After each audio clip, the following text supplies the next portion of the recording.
One sacred thing you always keep for yourself, the one little luxury that makes life better. For me, it was this Japanese-style sauce called Bachan's. But one day, I opened the fridge and discovered someone had stolen almost a quarter of my holy grail bottle.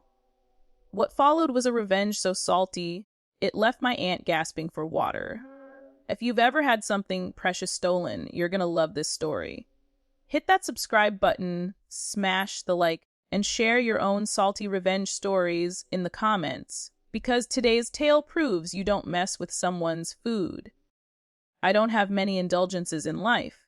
I don't go out buying fancy sneakers or high-end electronics. For me, it's food. Little treasures that make everyday meals taste extraordinary. And my number one prize, Bachan's Japanese BBQ sauce. It's not just a condiment, it's liquid gold. Imagine soy sauce, but smoother, less salty, almost velvety. It works on everything: grilled chicken, rice bowls, even veggies. I discovered it at Costco, and since then, it had become my ritual.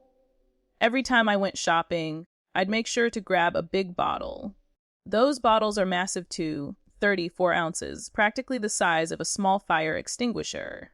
And because the flavor is so rich, it lasts ages. Even if I used it generously, there's no way I could burn through that much in just a couple of days. So picture this. I head into the kitchen one afternoon, planning to make myself a stir fry. I reach for my prize bottle, only to find that it's light. My heart actually skipped. I lift it up and hold it to the light, and my jaw drops. A quarter of the bottle is gone. Vanished. Now listen. This is not some sauce you casually chug down like soda. This is an art form in a bottle. And I knew immediately that I hadn't used that much. I turned around, scanning the kitchen like a detective at a crime scene. Who could it be? My parents? No, they don't touch my stuff. My siblings. They hate anything that isn't ketchup. That left one person. She'd been staying with us for a while, and as much as I love family, she had this habit. She'd help herself to whatever she wanted in the fridge. Cookies, leftovers, even stuff I had labeled with my name on it. And every time I confronted her, she'd laugh it off like it was nothing.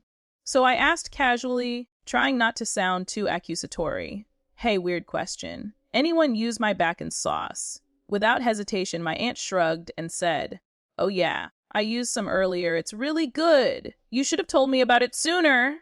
Just like that. No apology, no hesitation. She admitted it openly, like she just borrowed a paperclip. Now here's where my brain split in two. Part of me wanted to snap. That's MY sauce. Stop touching it. But another part of me knew that wasn't going to change her. She had crossed this line before, and if I just scolded her, she'd laugh it off and do it again. So instead, I got quiet, and in that silence, something clicked. If she wanted my sauce so badly, I was going to make sure she got it. I waited until she left the house.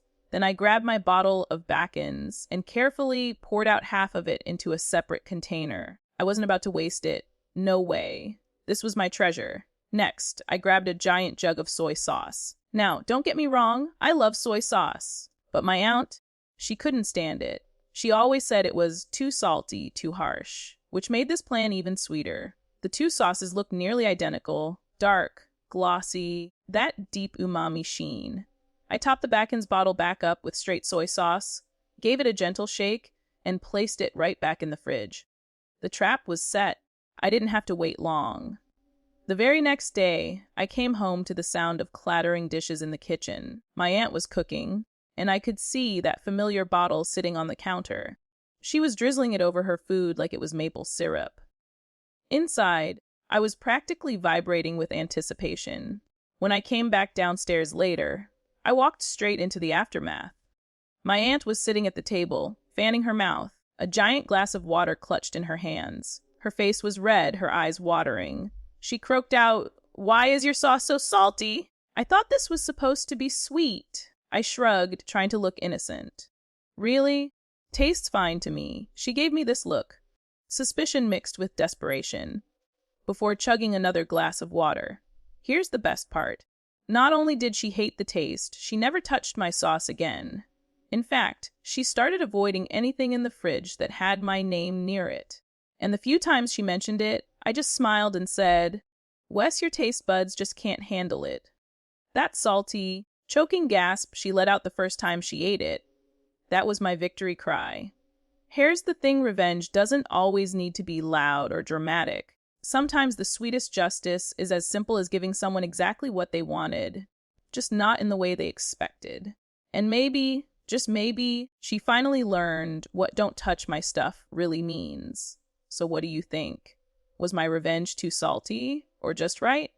Drop your thoughts in the comments. Hit that like button if you enjoyed the story, and don't forget to subscribe for more Reddit revenge tales. And hey, what's the pettiest but most satisfying revenge you've ever pulled off?